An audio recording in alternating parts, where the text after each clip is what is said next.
Ahora habló la hermosa y digo, buenos días, ¿qué tal? Buenas tardes. Estamos en una suerte de prueba piloto de lo que es y de lo que va a ser el backstage que está en el laboratorio.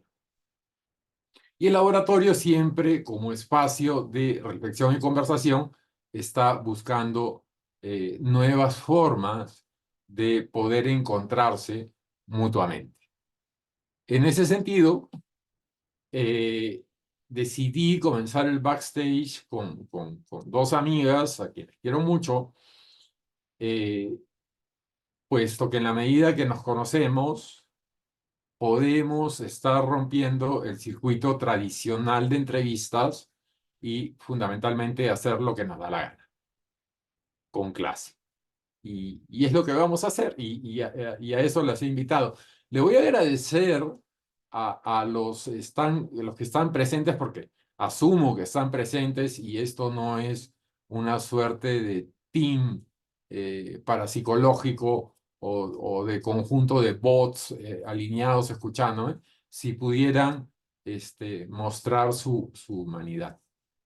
Lola, Berta, yo a veces me hago la pregunta de cómo comenzó la historia. O sea, es decir, cómo comenzó la historia de acercamiento, en este caso de acercamiento personal hacia ustedes, y he tenido que remitirme casi a los expedientes secretos y encontrar un texto de Luis Eduardo García que apareció en Transtierros, para variar, en febrero del 2017, miren cómo pasa el tiempo, que se llamaba Túnel Rojo Blanco, y donde aparecíais vosotras, estaba también Su Ciaguciao, que por cierto en este momento está tomando un tren de París a España y no sabía si podía aparecer o no, y me parece recordar que era Laia López. Eh, no sé si recuerdan el texto al que me refiero, ustedes que no tienen la memoria tan buena como la mía, Yo no, la verdad, no lo recuerdo. ¿De qué año estamos hablando? del 2017. Vale, 2017. Yo te conocí a ti antes, o sea, el camino fue Sí. distinto. ¿Tú me conociste a mí y a Lola y a las demás vía ese texto? De... No, no, yo, a ver, dado que estás sentando y queriendo picarme la lengua porque te conozco, este, con Lola yo ya tenía una comunicación escrita y creo que hay una historia que no sabes. Tú viniste a Lima y cuando llegaste a Lima, yo dije, pues tengo que conocer a esta chica. Y yo me fui de Arequipa a Lima a buscarte en el lugar más impensado en mis circuitos, que fue la Universidad de San Marcos, y no te encontré. Me encontré con un grupo de nanitos que se hacían llamar Sub 25 y me sentí en Lilliput, pero no te encontré, no te encontré. Y también estaba ahí, Pero ahí estaba yo. pero no te vi, Estaría en el baño seguramente, pero yo estaba. seguro. Nefasta necesidad fisiológica. Y Exacto. justamente cuando presentas un libro, porque presentas un libro, yo estaba presentando el mío y por eso no coincidimos, y, pero ya nos teníamos detectados en el mapa. O sea, mi pregunta es, está el texto de Luis Eduardo García, se habla de una poesía de mujeres, el aspecto que ahora refrenda Babelia, como si fuera el gran hallazgo. Oh, había mujeres que escribían en España, miren chicas, foto. Mi pregunta tiene que ver con eso. O sea, quien no está muy cercano a la poesía española y les habla, oye, sí, pues la poesía española actualmente está prácticamente bajo el aura de un grupo de escritoras, mujeres, que para mí son notables, pero que no son como las Ketchup o no son como un coro femenino que aparece. Entonces, me parecía importante hablar un poco de la relación que había entre vosotras y cómo es este circuito, cómo se da esta aparición determinante de un grupo de mujeres escritoras que van más allá de la poesía femenina, anacronismo para la profesora que nosotros conocemos, Berta, o para la academia más recalcitrante. Matías, estoy rajando de Susana Reis, por si no te diste cuenta. Entonces, las dejo con la palabra. Si quieren, si no me la devuelven. Si quieres empezar, Lola. Sí, bueno, creo que la pregunta en realidad es bastante amplia. Bueno, buenas tardes y buenos días a todas las personas que estáis aquí. Y gracias por poneros la cámara, porque es verdad que cuando Mauricio os lo ha dicho, yo también estaba como deseando ver rostros, que siempre es mucho más agradable, ¿no? Porque pese a que haya una pantalla, pues tienes realmente la sensación de estar hablando con gente. Así que muchísimas gracias, que sé que a veces puede ser un esfuerzo. Creo que la pregunta que planteas podría admitir, creo que muchas respuestas o quizá distintos lugares desde donde partir, ¿no? Em, yo no voy a tomar quizá un punto, digamos, académico o de intentar hacer, ¿no? Sino más bien una experiencia mía que tiene que ver con cuando bueno, pues yo que supongo que todo el mundo empieza a leer en la adolescencia, más o menos, ¿no? En la infancia, sobre todo en la adolescencia, es un momento de lectura fuerte y yo recuerdo mi adolescencia como lectora, sobre todo acercándome más a textos, a poemarios, si hablamos de poesía, pero también en realidad de literatura en general, un acercamiento más a una escritura publicada, escrita por hombres, ¿no? Eso es un poco lo que en el currículum académico yo vi e incluso fuera del currículum académico lo que algunas de mis profesoras, mm, viendo como mi avidez lectora, también un poco es a eso a lo que me acercaban. Yo creo que de todas maneras, como siempre, bueno, luego, claro, empecé a estudiar también en la universidad, ¿no? Y ahí, eh, bueno, seguía pasando algo muy similar, ciertamente, ¿no? E incluso la poesía contemporánea casi como que no existe. Yo estudié filología hispánica y no se hace prácticamente nada de poesía ni de literatura contemporánea. Entonces, bueno, sí que algunas cosas puntualmente y eso me empezó a abrir un poco la mirada también a otras posibilidades de entender la poesía y a descubrir que se habían publicado libros, pongamos yo creo que sobre todo a partir de los 2000, 90 muy pico 2000, que eso a mí me pilla pues a partir de mis 15 años, 2003 ya con 18 en la universidad, pues para mí es un momento ahí como importante empezar a descubrir a mujeres que creo que eh, bueno, sin duda yo creo, ¿no? Que nos han marcado a otras de las personas que ahora estamos escribiendo. Son mujeres que siguen publicando, que están vivas. Yo qué sé, para mí fue importante leer a Olvido García Valdés, por decir algo, leer a Chantal Mayar. Ha sido muy importante, y eso ha sido una cosa más tardía, leer a Chus Pato ha sido más tardía porque en realidad Chus Pato, al escribir en gallegos todas las lenguas que supuestamente son cooficiales en España, en realidad es mentira. Es decir, quiero decir que hay una visibilidad mucho menor, ¿no? En un sentido, en un panorama general.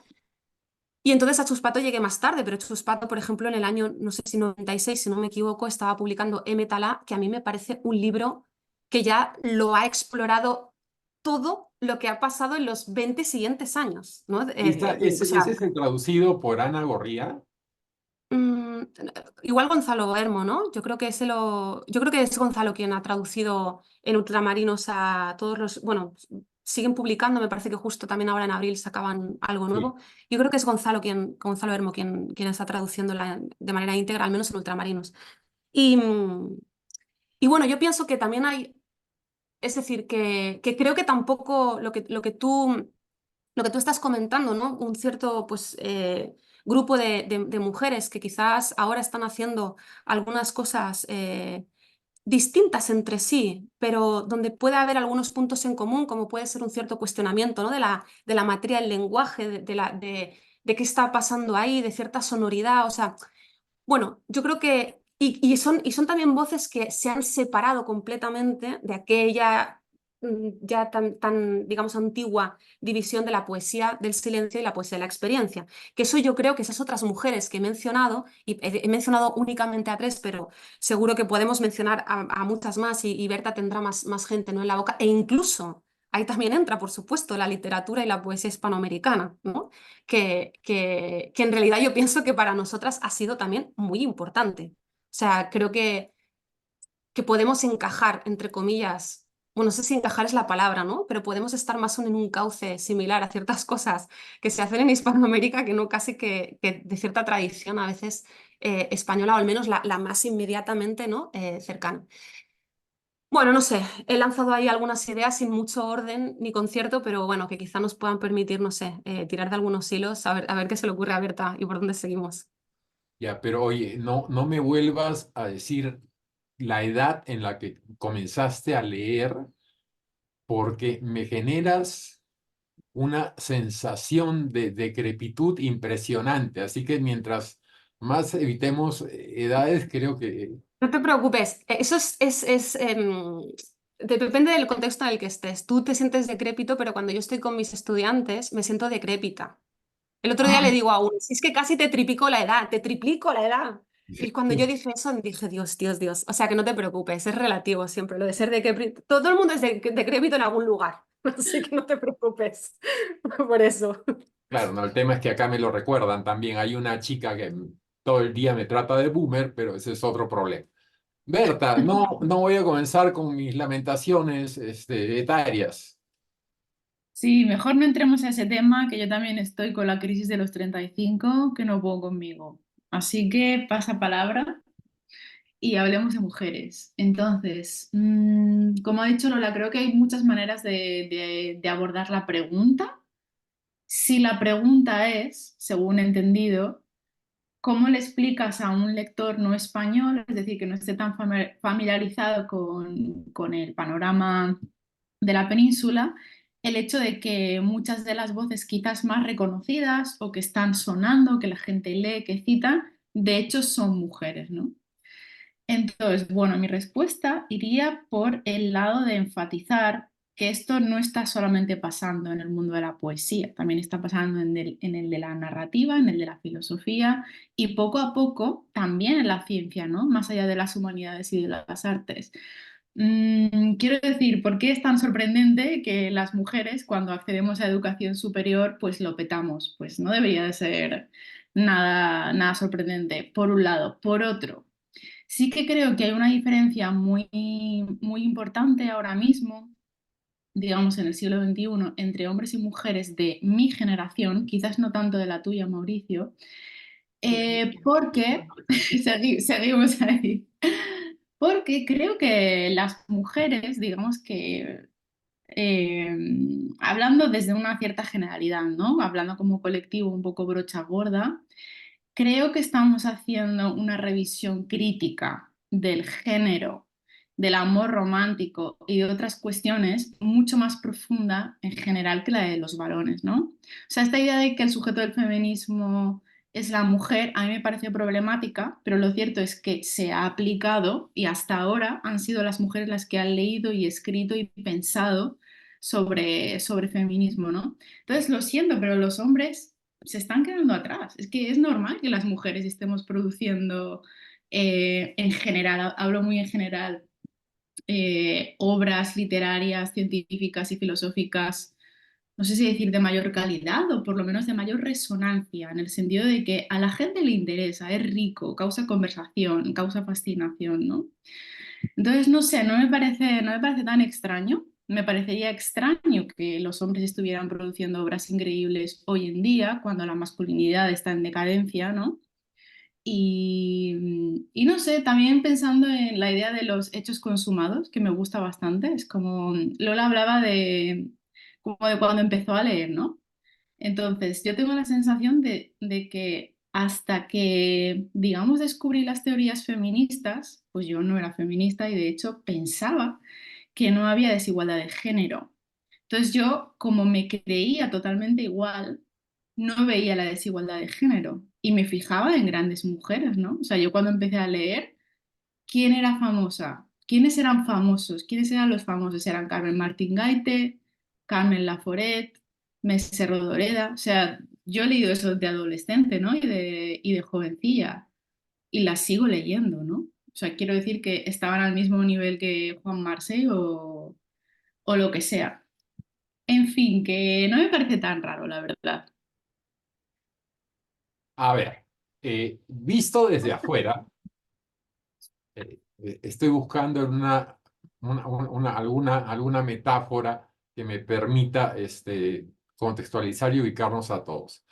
De pronto es como que la poesía española, ante la cual, por alguna razón que yo no comparto, no existe desde esta latitud empatía. Estoy recordando lo que decía Luis Eduardo García en ese viejo artículo que ustedes ni recuerdan.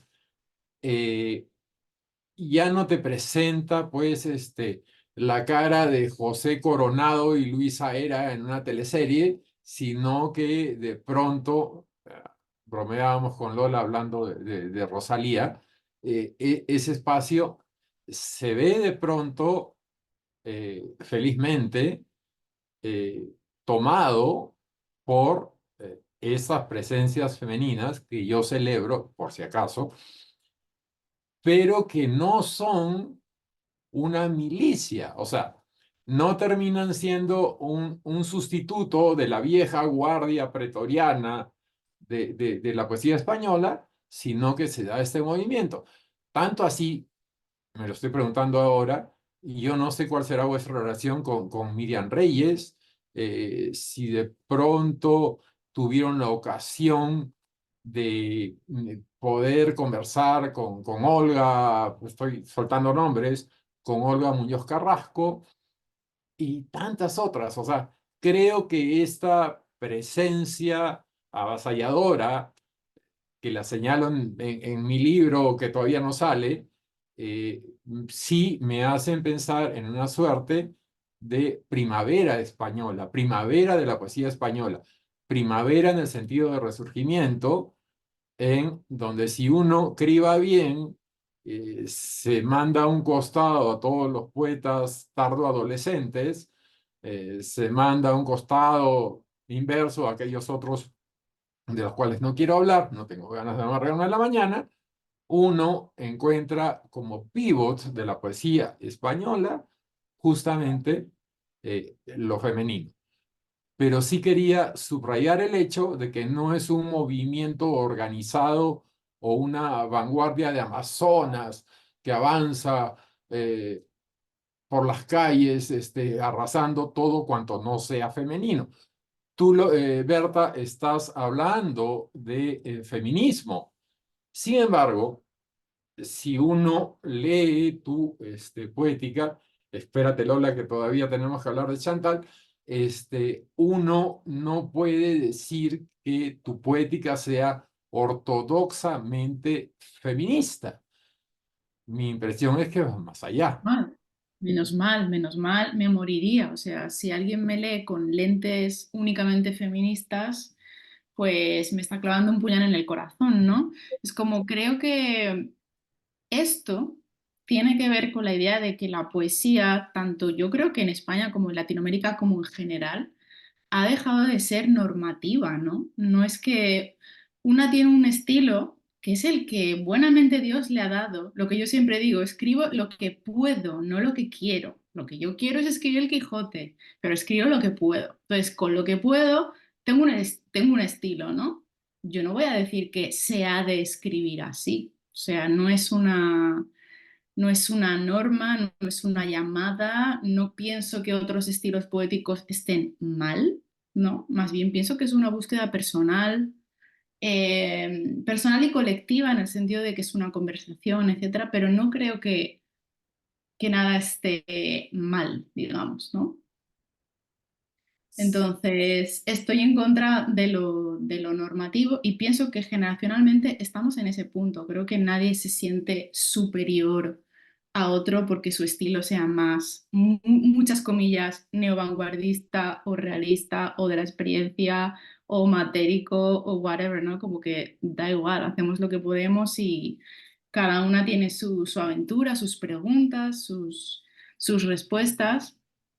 Y lindando con el feminismo, ojo que últimamente me cuesta llamarme feminista, ¿eh? O sea, yo lo he planteado como que algo que fue muy importante para mí, pero ahora se me queda corto y se me queda grande. O sea, ahora estoy pensando en otro tipo de desigualdades, me interesan otros temas, ¿no? Pero en todo caso, cuando yo me consideraba totalmente feminista, era una manera de hacerme preguntas, muy pocas respuestas, ¿no? Es más una manera de investigar, un afán por llegar si no al fondo, lo más al fondo posible de las cosas y digamos, de mirar críticamente los introyectos sociales, mirar cómo todo es una construcción, la ideología, los costes y los beneficios de la construcción ideológica de género y del amor romántico, etcétera, etcétera. Pero bueno, como digo, ahora estoy en otra. Pero me parece que hablo como lectora, obviamente no estoy en la mente de Lola, pero me parece que ni ella ni ninguna de nuestras compañeras está en el mundo de la poética de los años 60 militante de hay que escribir así, ¿no? Como, Eso iba, ¿por qué? a eso iba. No, no sé, Lola, dime, ¿hasta qué punto, o sea, esto que está señalando Berta, podría coincidir con intereses que has tenido tú por poéticas de mujeres? No quiero que esto termine asemejándose a la trampa que siempre hizo el canon de la poesía femenina como subgénero, sino hasta qué punto en todo esto, este germinar del que estamos hablando, pienso específicamente en tu caso, tiene que ver el acercamiento a la escritura de Chantal Maillard, por ejemplo. Creo que en tu caso sí fue importante en tu experiencia como lectora de no me importa cuántos años, como lectora, punto. Y quería ver si por ahí podías comentar algo, porque para mí hay un punto de encuentro entre ustedes y lo que ya estaba viniendo antes, pero que no estaba visibilizado, como por ejemplo los aportes de Marta Agudo. Mm. Sí, yo creo que, bueno, veamos, han aparecido un montón también de ideas, ¿no? Creo que, por ejemplo, con respecto a esto que comentaba ahora Berta, yo también creo que una de las cosas que ha traído como el nuevo siglo y que seguro, se estaba gestando ya probablemente una década antes, ¿no? De llegar al nuevo siglo, tiene que ver quizá con con una especie como de posibilidades de la palabra poética, digamos, ¿no? O sea, como al menos quizá es verdad que siempre ha habido, por decirlo de alguna manera, rara avis, yo qué sé, cuando la poesía estaba en unos ciertos cauces, pues aparece Cirlot, que también estaba como en su cosa, ¿no? Digamos, es decir, siempre vamos a tener figuras que van a estar desde, que van a operar desde unos espacios que para mí van a ser los más interesantes, pero eso no significa que, y bueno, y figuras que pueden ser también reconocidas, ¿no? Porque creo que, por ejemplo, si pensamos en Cirlot, Cirlot está reconocido. Pero yo pienso que tengo la sensación, como lectora, ¿no? Que quizá pues eso, la última década del siglo pasado y especialmente a partir de este siglo hay una diversidad de lo que decía Berta, de posibilidades de alguna manera de preguntarse por el acontecimiento poético y a partir de ahí, ¿no? Experimentar con otras escrituras. Pero también que otra cosa que para mí sin duda está pasando es que muchas de las personas que en la actualidad pues están escribiendo o estamos escribiendo, nos conocemos y hay personas que se conocen más en lo personal que otras por una cuestión, qué sé yo, pues de afectos personales, de coincidencias a veces también, ¿no? Donde se vive, donde no se vive. Pero yo no tengo la sensación de que haya, bueno, un poco eso que tú decías, ¿no? Como una especie de estructura que hayamos tejido para, de alguna manera, poder justificar o poder defender o poder crear una especie como de manifiesto, aunque fuera de manera tácita y subrepticia, para defender aquello que estamos haciendo y de alguna manera arrasar con lo otro o imponernos con respecto a lo otro. Yo pienso que es algo que sí que pienso que tiene elementos que están sustentando y que generan un cierto, no sé, como una cierta malla, pero pienso que en esa malla va viendo como saltos, ¿no? Y esas son como esas escrituras que van ahí un poco como saltando por ahí. Entonces, bueno, es un poco con respecto también para recoger algunas ideas que comentaba Berta y con las que también estoy de acuerdo. Creo también, es verdad, que cuando hablabas, por ejemplo, tú, Berta, de feminismo, a mí una de las cosas que también me suceden para mí, creo que quizá muchas personas, especialmente personas de nuestra generación, hemos pasado por algo muy similar. Cuando yo empecé a escribir, estando en el instituto, yo escribía con un yo masculino, un yo lírico masculino. Y eso era simplemente porque cuando se empieza a escribir y eres muy pequeña, lo que haces obviamente es imitar, porque además tus experiencias, digamos, de vida y de lectura no permiten que puedas, según qué cosas, ¿no? Llegar, o sea, es decir, hay un camino que te espera todavía ahí. Entonces, claro, lo que haces es imitar. Y yo lo que imitaba era lo que leía, y lo que leía era pues a hombres. Entonces, yo recuerdo perfectamente un día en el que me hice la pregunta y pensé, ¿y por qué escribo en masculino, no? ¿Por qué los adjetivos que pongo los uso en masculino? Si luego estoy hablando de mí con alguien en una conversación, los uso en femenino, porque podría ser una opción ponerlos en masculino si yo me sintiera representada o identificada con eso. Pero ¿por qué en la escritura sí y por qué en mi vida no? Mi vida, quiero decir, fuera de la escritura, ¿no? Entonces, bueno, para mí esa fue una pregunta interesante y fue una pregunta importante que coincidió también con una serie de, de búsquedas, de empezar a ver qué había pasado en todo aquello que en el colegio no me habían enseñado nunca y en todo aquello que también no me habían estado enseñando o no me estaban enseñando en la universidad, ¿no? Y ahí aparecen otras mujeres, escritura de mujeres, y yo creo que hay un momento quizá también en nuestra biografía generacional, por decirlo de algún modo, plenamente feminista, que es también la voluntad de rescatar a, digamos, esas madres o hermanas, qué sé yo, le llamémoslas de la manera que nos dé la gana, ¿no? Pero de alguna manera buscar qué había pasado y qué mujeres habían dicho antes y cómo habían dicho y cómo seguían diciendo. Eso por un lado. Para mí también es verdad que esto nos llevaría a un debate muy, muy, muy grande, ¿no? Sobre qué pasa con el feminismo. Para mí lo que sucede es crucial eh, la lucha social y política, política lo que se puede, ¿no? Que se está intentando llevar a cabo. Pero también pienso que cualquier feminismo dentro de un sistema capitalista está condenado al fracaso. Es decir, creo que seguimos como intentando como aplicar una lógica radicalmente distinta, que para mí es lo que debería ser el feminismo, a la del capitalismo. Pero sin embargo intentamos como tensionar un poquito ciertas estructuras para decir que eso es feminista, pero es que yo creo que es completamente imposible. Y hay mujeres hace más de 100 años que ya decían esto. Es decir, que tampoco es ninguna novedad decir que si el capitalismo, si no revertimos, si no hacemos explotar este sistema económico y nos inventamos otro modo de vivir económicamente, políticamente, socialmente, todo, no va a haber feminismo que valga. Y para mí también hay otra cosa que es importante, y eso también es importante en la escritura, que es cómo una mirada feminista para mí tampoco tiene sentido sin una mirada por todos los otros seres con los que convivimos en nuestro planeta. Es decir, para mí el feminismo significa también cuestionarnos qué está pasando con el tipo de alimentación que tenemos, con la cantidad de seres humanos que somos en el mundo, que es una cosa, que somos una plaga.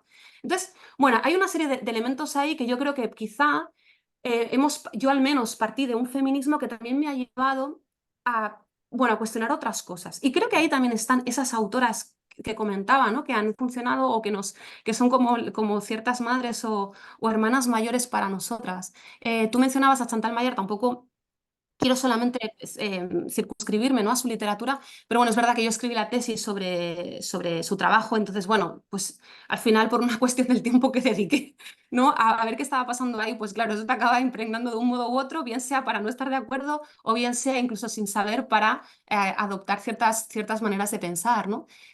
A mí ya en realidad su escritura básicamente lo que más me interesa son los cuadernos, ni siquiera la poesía, que la he estudiado, la he leído y la he disfrutado, pero lo que más me interesa son sus cuadernos o sus diarios, como queramos llamarlos. Es un tipo de escritura que diríamos híbrida, que también está eso como muy así, ¿no? Este tipo de escritura híbrida, que me encanta también la palabra, que simplemente es pues buscar un cauce de escritura donde aquello que llamamos poético, aquello que llamamos pensamiento, ¿no? Aquello que podemos llamar también en algunos casos filosofía incluso, pero bueno, está de una manera entreverado. Para mí en los cuadernos de Chantal Mayar sí que suceden cosas que me han enseñado, que me han ayudado a hacerme otras preguntas que quizá yo por mi cuenta no me hubiera hecho y preguntas también que tienen que ver con la escritura, o sea, con desde dónde escribimos cuando escribimos, por ejemplo, o desde dónde podemos intentar o buscar escribir, ¿no? O sea, qué mecanismos la escritura también sirve para desautomatizar, ¿no? y descodificar, como una búsqueda un poco más allá de ciertas identidades y de ciertas cosas asumidas. Bueno, esto así como por resumir muchísimo y diciéndolo con palabras un tanto burdas. Antes de aventurarme con otra pregunta que termine en esta serie de respuestas que nos llevan a otras y a otras, no sé si alguien de los presentes quisiera hacer alguna pregunta, porque yo sé que el riesgo es que nos perdamos en nuestros vericuetos. O sea, entonces, si alguien se anima a ordenarnos, enhorabuena. Si no, nos desordenamos más, también felices. Desde Salamanca nos observan con un ojo analítico. O sea, no sé si es necesariamente una pregunta, pero es un comentario un poco que tiene que ver con un aspecto de tu primera pregunta que quizás pasó un poco por alto. Es algo que me he dado cuenta de un poco observando, hiciste mención de que estoy en Salamanca, un poco observando por acá la universidad aquí. Es que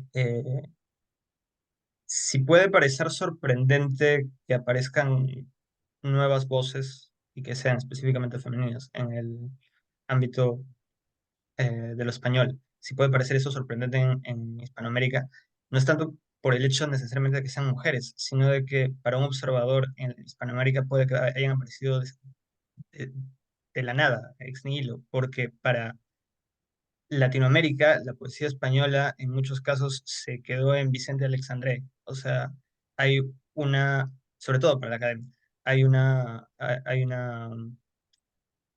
hay como un abismo de 80 años de desconocimiento mutuo, ¿no? Eh, entonces, y claro, evidentemente la cuestión de que sean voces femeninas no es en sí sorprendente, porque podremos hacer la misma observación de casi cualquier lado. Lo sorprendente es esa como aparición de voces sin que nos hayamos dado cuenta del proceso histórico que lleva a que se desarrollen o que se desarrollen determinadas propuestas. No sé por qué estoy tartamudeando, disculpe. Pero bueno, era más una observación que una pregunta que se me había ocurrido en lo que estaban conversando. Y, y lo que dices, te lo sazono con algo, o sea, entenderlo con interrogantes como movimiento generacional, y yo no lo creo. Creo que son coincidencias. Por eso me preguntaba, oye, ¿hasta qué punto hay, y Lola hablaba también de los afectos y simpatías, hasta qué punto hay un conocimiento de esta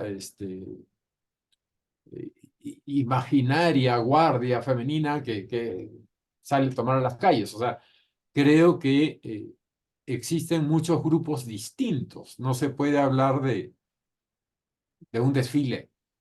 Por No eso sé si queda hablaba de un clara la... proceso histórico, ¿no? O sea, Sí, era, creo que hay cosas que no aparecieron o que aparecieron retroactivamente, las estamos colocando en su lugar, ¿no? O sea,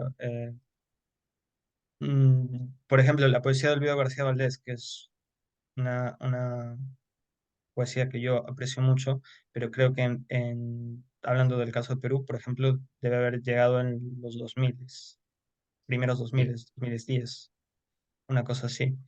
Entonces, llega como con la. Entonces, y luego, pero hay otras voces que no han tenido que pasar por ese lag, sino que el Internet ha acelerado esa simultaneidad, ¿no? Entonces, creo que un poco ese revuelto que señalas es por eso. Pero de nuevo, creo que ahí sí nos estamos desviando mucho.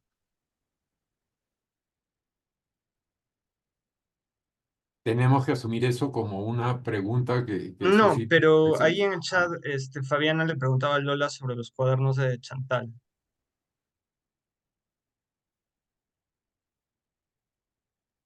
Ay, perdón, que no podía, que no me salía poner el micro. Sí, vi también en el chat, vi que preguntaba, sí, que preguntaba Fabiana por los cuadernos. Eh, bueno, Chantal Mayar se ha hecho sobre todo famosa en España por su poesía, no porque ella, bueno, sobre todo cuando ganó el Premio Nacional de Poesía en 2004, si no me equivoco, con un libro que se llama Matar a Platón, eso fue un poco lo que, bueno, es un premio, ¿no? de un cierto reconocimiento. Entonces, a partir de ahí, pues fue cuando se hizo más conocida. Y por tanto ella también ha seguido, digamos, siendo eminentemente poeta, por decirlo de algún modo, ¿no? O sea, al menos un poco la carrera que yo creo que ha hecho aquí ha sido más desde ahí, pero ella también tiene muchísimas publicaciones de ensayo, que también es verdad que da conferencias, y luego tiene unos cuadernos o diarios que para mí es donde está la escritura más genuina y que tiene que ver también con lo que para ella ha sido, para mí, el hueso un poco, ¿no? de su escritura, que es una figura que ella ha vinculado, que ha llamado el observador y que tiene que ver también con un proceso de, a través de la escritura y la escritura como método, pues a poder generar un mecanismo de observación de los procesos de la mente, ¿no? Es decir, por supuesto también ahí hay muchísima es muy importante todos los viajes y que ella hizo a India, y no solo los viajes, sino también los estudios que allí realizó, porque ahí tenemos también, y en los ensayos eso también se ve, ¿no? El estudio que ella realizó de todo eso. Entonces, bueno, en los cuadernos que, como os decía, es una escritura ¿no? que se va trenzando y donde pueden haber, digamos, algunas anécdotas más, entre comillas, biográficas al estilo de un diario, pero luego hay estas otras reflexiones también poéticas y un tanto quizá ensayísticas que tienen que ver con ir perfilando e ir viendo, ¿no? Todo un recorrido que al final para mí tiene que ver, ese observador es el sujeto de la escritura, por llamarlo de alguna manera, ¿no? O sea, cómo ella ha investigado desde dónde escribir o qué es mientras escribe a través del observador. Y por eso para mí la escritura, digamos, más particular o más interesante son esos cuadernos. También porque pienso que a veces hay como cauces de escritura que, que de alguna manera fluyen de una manera, no sé, como de un modo más fulgurante. Yo creo que el cauce de la escritura de los diarios para ella es más fulgurante que quizá la poesía o que quizá los ensayos, sin desmerecer tampoco todos los trabajos que ha hecho en esos otros ámbitos. Pero sí, para mí es... Y porque además también creo que está muy bien cuando ella empezó... o sea, el problema siempre, por ejemplo, de sus diarios ha sido dónde ubicarlos, ¿no? En la estantería de las librerías. Y eso también me parece como pequeña anécdota, pero me parece también muy interesante, ¿no? Porque en España un poco o eres poeta, o eres narrador, o eres no sé cuántos, pero ya de pronto haces una cosa que es como, ¿y esto qué es? Cuando yo, por ejemplo, en las estanterías de librerías de Francia, ahora hace tiempo que no voy tanto, pero una época de mi vida iba 3 veces al año y me recorría librerías, me he recorrido librerías de todas las ciudades de Francia que he conocido, que han sido unas cuantas, y digamos que había algo que igual estaba en poesía, pero que no era tan problemático si era una poesía que igual nosotros hubiéramos considerado en realidad no poesía, o al revés, ¿no? Entonces, creo que para nosotros también en nuestra literatura ha habido como unos cajones bastante importantes y a veces demasiado estrictos. Entonces también defiendo los cuadernos en ese sentido, ¿no? Como un poco para defender más la escritura en sí que la poesía o la narrativa o lo que sea, ¿no? Sino como hablar un poco de escritura y el ritmo que puede alcanzar o que puede, en el que se puede articular la escritura. Acá hay una observación de Jaime. eh, ¿La quieres comentar, Jaime, apiadándote de mi presbicia?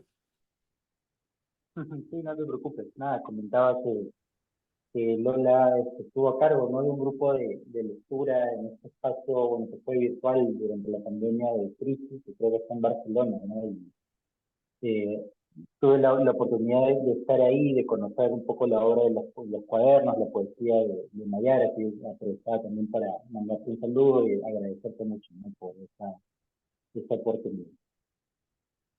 Qué bien, gracias, Jaime. Sí, es verdad, en Crisis hemos hecho alguna cosa sobre el que tú mencionas, quizá debería ser de los primeros, luego hicimos también un grupo de estudio.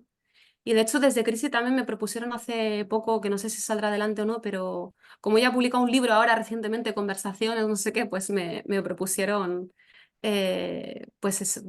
hacer algunas sesiones un poco para hablar de algunos temas, de algunos asuntos que aparecen ahí. Sí. Y veo, Mauricio, podría hacer una preguntita chiquita nada más. sí, no, veía la mano Simpson de Minerva levantada, pero dale, dale, dale, remátala con una pregunta. No, nada, a partir, una curiosidad sobre todo y aprovechar la oportunidad que tenemos de hablar con Berta y con Lola. O sea, se comentaba un poco sobre esta poesía o esta idea de la creación desde las masculinidades. Y no sé si en literatura española reciente, poesía española, hay algunos intentos, algún texto interesante para revisar desde esta perspectiva, ¿no? Porque alguna vez también cuando estaba en alguna conversación o coloquio sobre estos temas, he indagado sobre el caso latinoamericano, peruano, normalmente las respuestas con respecto a por ahí masculinidades interesantes regresaban hasta Vallejo, ¿no? Y yo me quedaba con la pregunta de qué ha pasado para que tengamos que regresar más o menos 100 años, ¿no? Para tener alguna referencia interesante respecto de intentos artísticos, poéticos, de la idea de masculinidad, ¿no? O de otras masculinidades. No, no, no, no, evadas, y ya sabes que te lo estoy diciendo a ti, Berta, porque esa pregunta ha venido con efecto y ha caído como una flor en tu regazo. O sea, creo que espera más una respuesta tuya. La pregunta es, ¿qué poéticas españolas están trabajando las masculinidades? Sí, por ahí algunos Mm. casos interesantes como para revisar, ¿no? Yo creo que hay muchos casos interesantes. Creo que desde hace 5 o 6 años está pasando, ¿no? Hay muchos hombres y personas no binarias que están pensando sobre esto y te recomendaría que eches un vistazo a la editorial Letraversal, porque tienen varios títulos, están pensando sobre esto. Y en particular a mí me gusta mucho un libro que se llama Desde las gradas de Juan P. Sánchez, pero hay más. Por ejemplo, Juan P. Sánchez lo hace desde la identidad gay, pero también hay revisión de las masculinidades desde la identidad heterosexual. Por ejemplo, Raúl Quinto tiene un libro que se llama Hijo, que es súper interesante, o Guillermo Morales Sillas, u otro que no me acuerdo cómo se llama su nombre, pero su libro se llama Seno, que también tiene que ver con eso, con cómo se mueve el piso cuando tienes un hijo. Mm, bueno, se me ocurren esos, pero sé que hay muchos más, pensando estas cosas. Gracias. Minerva sigue impertérrita con su mano amenazadora y dirigiéndose a nosotros. Sí, bueno, muchas gracias Mauricio y gracias a todas y todos por gestionar el espacio. Apagué mi cámara porque me pongo sumamente nerviosa cuando voy a hablar. entonces quería minorarlo de esa manera. Bueno, yo tenía como una opinión sobre la pregunta que abrió Mauricio, Uy, que creo que es parte de la academia el hecho de modelar, digamos, los conceptos. Entonces, en ese sentido, creo que el hecho de la experiencia femenina o las poéticas escritas por mujeres, digamos, tienen que partir de algún lugar y corresponde ya a espacios de disidencia no tan académicos, no tan argumentativos como este, u revistas u otros espacios, digamos, proposición, responder, ¿no? Bueno, ese era un poco mi aporte por ese lado. Y bueno, ya que estamos como con dos excelentes autoras, Lola y Berta, creo que, creo que hay otros espacios de encuentro en su escritura un poco más interesantes que de hecho me gustaría preguntarles por ellos. Y creo que, bueno, al menos de mi lectura, pienso que son el secreto y el interés por lo infantil, por por la niña que tiene un secreto, como dice Carson, o Berta, como que ha escrito un libro para hallar secretos, o también Lola con estos tonos bastante juguetones en alambres, etcétera. Entonces quería saber si, digamos, podemos encontrar otros puntos de encuentro que no sean que son mujeres o que son de la misma edad, sino cuestiones autorales de su propia escritura, en el sentido de buscar estas verdades íntimas o estas búsquedas personales. Creo que sería hermoso poderlas escuchar desde esos puntos, desde esas aristas. Muchas gracias.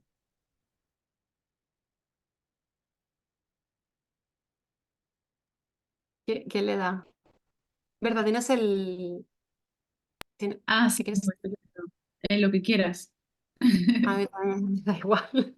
Bueno, pues mira, si quieres te comento ya algunas cosas y también, si quieres, o sea, también podemos irnos interrumpiendo, digamos, ¿no? O haciendo que también, o sea, hablando un poquito a la vez. Eh, bueno, lo que comentabas, Minerva, creo que sí que es cierto que para mí, por ejemplo, bueno, claro, está la respuesta esta habitual, ¿no? La infancia creo que es algo que está tanto en la escritura, ¿no? Está muy presente en la escritura de muchos autores y de muchas autoras, ¿no? Es casi una especie como de tópico. A mí, por ejemplo, me interesa bastante la infancia. Hay una palabra en japonés es furusato, y la palabra furusato en realidad sirve para designar el lugar en el que alguien ha nacido, pero no solamente el espacio físico, digamos, en el que se ha nacido o en el que se ha pasado la infancia, sino también el espacio mental de la infancia, ¿no? Y entonces, para mí esa palabra, por ejemplo, es relevante en cuanto que creo que también en la escritura de algún modo regresar o intentar regresar con el propio lenguaje, con las propias palabras, desarmándolas, deshaciéndolas a veces, puede a esa especie como de mente niña, de una mente donde igual todavía ciertas creatividades no se nos han arrasado, ¿no? Y no se nos han vuelto planas. Creo que para mí encaja mucho y tiene muchísimo que ver también con la escritura. Es decir, que los niños, y todos esto lo sabemos, ¿no? Porque todos hemos conversado en alguna ocasión con algún niño, con alguna niña, son unos creadores de lenguaje brutales. Lo que pasa que no hay una consciencia, ¿no? O un hacer en un sentido consciente y de escritura. Pero sí que hay algo que muchas veces parte incluso del no saber. El no saber creo que es maravilloso, porque no sabiendo dices una palabra mal y eso es un hallazgo enorme, ¿no? O sea, es como... todos nos hemos visto, yo qué sé, ¿no? Como incluso buscando hasta terminologías a veces particulares. Yo qué sé, el otro día leía por ahí, ¿no? La palabra errata, que claro, en realidad según cómo puedes ver que viene de rata, de unas ratas ahí colándose entre los textos. ¿Qué sé yo? Eso, por ejemplo, lo podría decir un niño, ¿no? Una rata es una rata que se coló en un texto y descolocó las letras. Eso que nos lo podría decir cualquier niño, para mí es una manera de pensar con las palabras o pensar a través de las palabras, deshaciéndolas, removiéndolas, haciéndolas sonar de otro modo.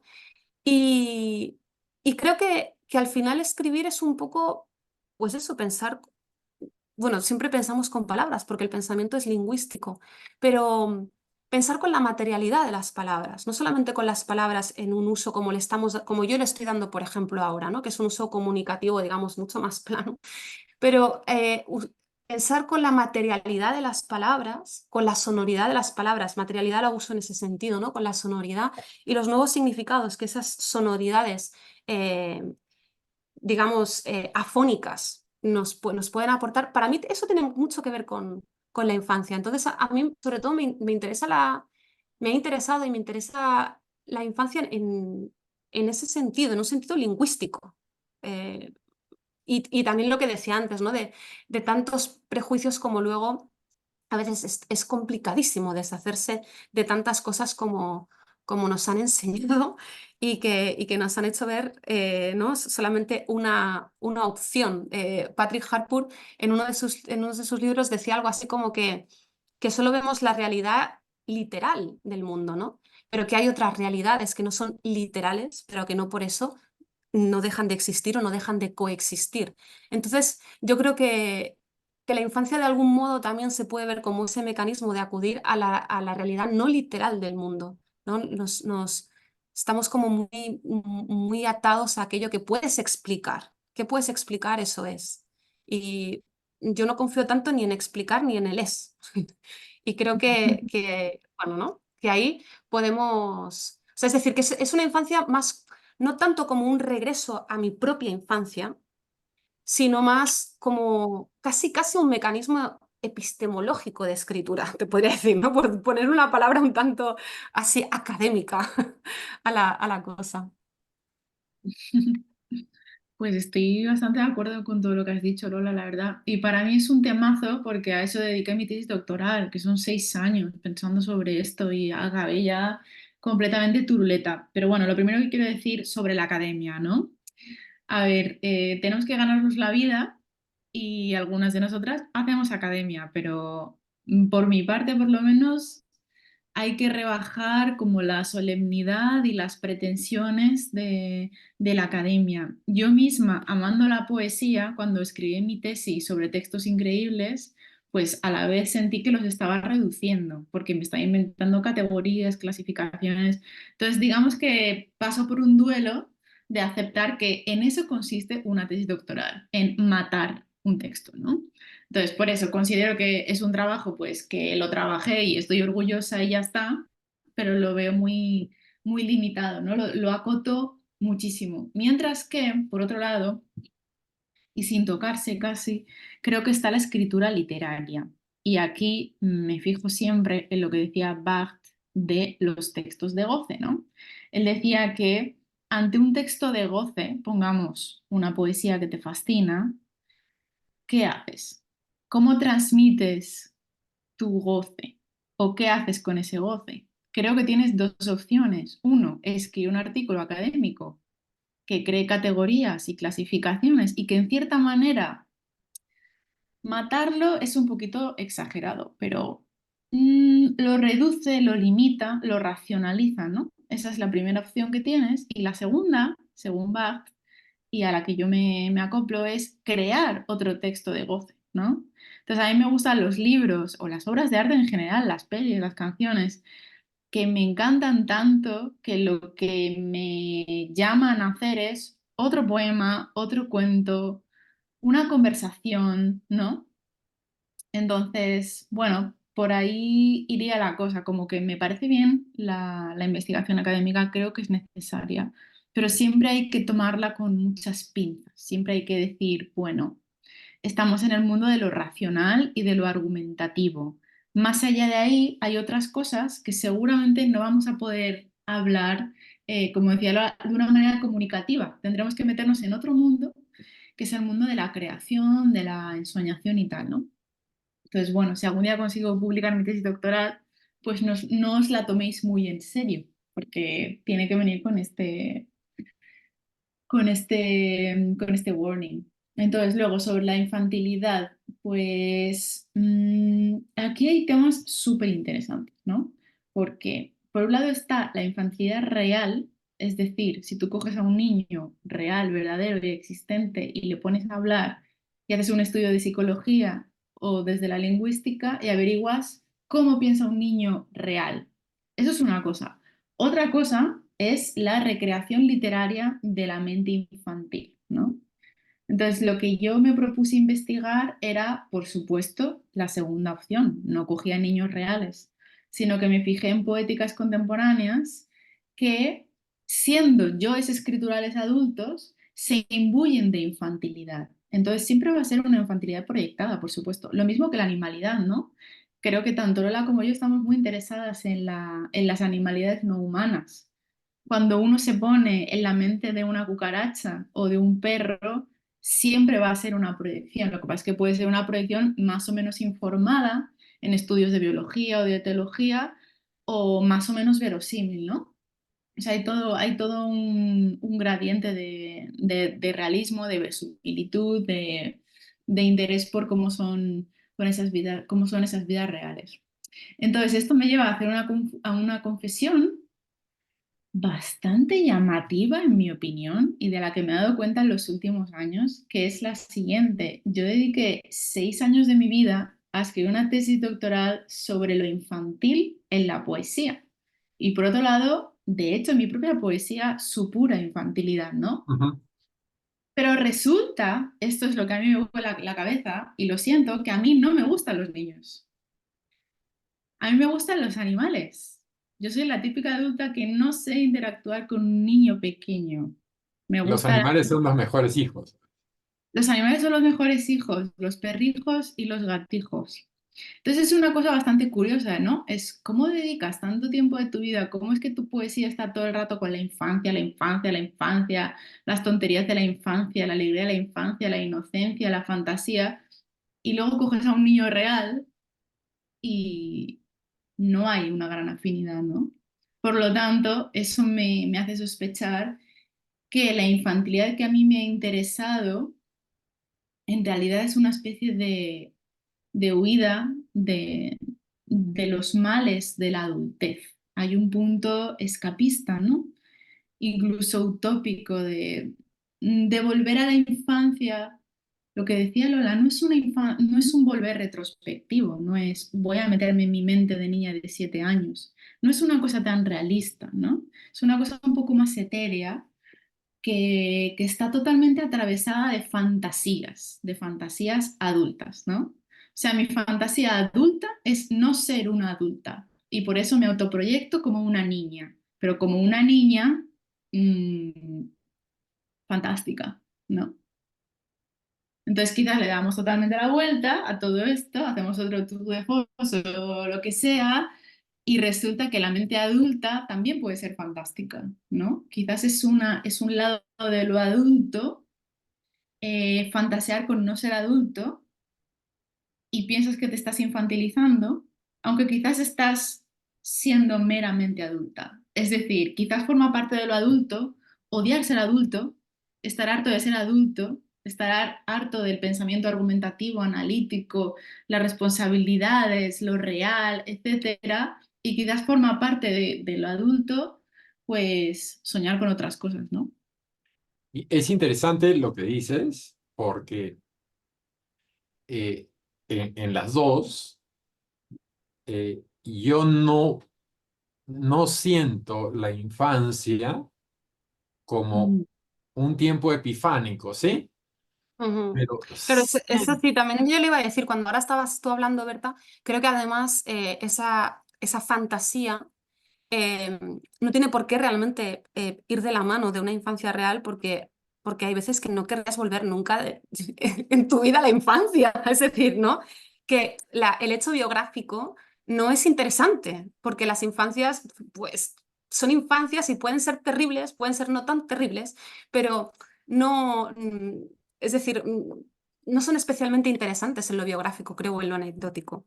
Pero sí que creo que, por ejemplo, hay a veces estados eh, que yo, por ejemplo, recuerdo de mi infancia, que a mí sí me parecen interesantes y es como si a veces tengo la sensación de que he perdido, y no sé si es una pérdida lingüística, esa posibilidad que me hacía relacionarme con el mundo de un modo distinto, como por ejemplo la sensación absoluta de ausencia de tiempo, o sea, vivir sin tiempo. Yo recuerdo cuando era pequeña que a alguien, si yo quería saber qué momento del día era, intentaba memorizar si había desayunado, si luego había almorzado, o sea, y eso me llevaba a, como has hecho esa serie de cosas, pues ya es por la tarde. Entonces, eso sí que me parece como interesante de la infancia. Estados que yo ahora solamente si despierto de un sueño, ¿no? Esto que a veces nos pasa que es como, ¿dónde estoy? ¿Quién soy? Pero hay muy pocos momentos en los que puedas experimentar cierta pérdida de la identidad. Y en la infancia, sin embargo, yo sí que recuerdo, más allá de mi biografía infantil, que eso no me interesa nada, sí que recuerdo algunos estados de, digamos, bueno, de una pérdida de la identidad y que creo que tiene que ver con una construcción lingüística en ciernes, quizá, no lo sé, ¿no? Eso sí que me parece, porque me vehicula de otra manera con el mundo, me hace relacionarme con las cosas y con el mundo de otro modo. Y eso sí que a mí, por ejemplo, me interesa en la escritura, ¿no? Como intentar, entre comillas, recuperar eso o andar un poco por ese camino que va a ser que ya no es un camino natural, es un camino al que tú intentas acudir y también intentas acudir con las herramientas lingüísticas para deshacerlas. O sea, bueno, que ahí vamos, ¿no? O sea, es un constructo para intentar deshacer un cierto constructo, pero lo que estás es construyendo, obviamente, otra cosa. No estás llegando al estado prístino de la infancia en la escritura. Iba a ir a eso, pero te me desbarrancaste, Lola. A lo que yo iba es que no hay ese rescate biográfico temporal de la infancia, pero sí, y con lo último que estás diciendo del constructo y la deconstrucción, porque para mí van de la mano, lo que escrituralmente ustedes terminan, me acabo de sentir psicoanalista, rescatando de la infancia es el juego. O sea, el juego, lo lúdico por excelencia, está presente en ambas poéticas. Tal vez en la poesía de Berta, desde, diré, imágenes y en la poesía de Lola a través de construcciones. Estoy pensando sobre todo en los dos primeros libros. Pero bueno, nada, no estoy queriendo pecar de entrometido y tampoco quiero pecar de ser abusivo con la hora porque entiendo que vosotros tenéis mucho que hacer y Sí, de hecho, estoy la verdad que súper a gusto y estaría más tiempo. Lo único que pasa es que de aquí 3 minutos tengo que sí, salir de casa porque tengo que ir a otro sitio, no si me no, no llego acuerdo. y me matan como no llegue a la presentación.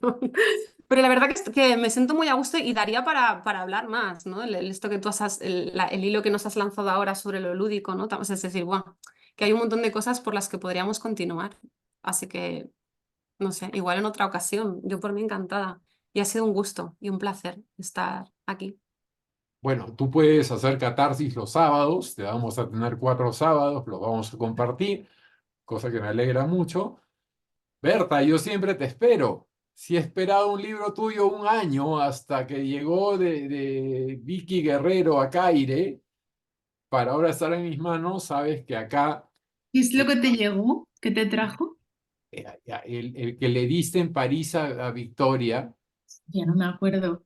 bueno, Es que entre tu memoria y escribo la mía demasiado. podemos acabar en el asilo de ancianos, así que tampoco te fíes de mis recuerdos. Pero no te nos pierdas, pues. Y lo intentaré, pero sabes que estoy en una época de mi vida que quiero tener poca exposición y estar en mi casa trabajando y tratando de recuperarme de un gran colapso que tuve de agotamiento. Así que voy a estar, pero voy a estar poco. De vez en cuando aparezco y desaparezco, como en la canción de Agochas, que es mi poética también. Pero bueno, ya nos vemos Nos Y pronto. vemos. como Belmonte que aparece y Como desaparece. el monte, exacto, que por aquí está. Es otra poética en sí misma también. Hombre, es que es una poeta, una poética, es todo. Eso sí que nos da para otra charla, ¿eh? Tendríamos que hacer un programa ya de televisión. Pero ya nos vemos pronto en vivo por allá. Genial, sí, Y esto ahí siempre es digo. donde podemos hablar más incandescentemente.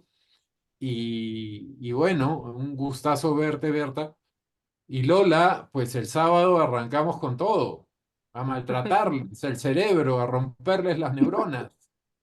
Romperemos el poema y de paso neuronas, que por otra parte es lo que nos pasa cada día, que vamos rompiendo ahí neuronas sin darnos cuenta. Qué desastre. Adiós, gracias. Bueno, un Queda- abrazo grande, chicas. Ya nos Un vemos abrazo, pronto. muchas gracias. Gracias.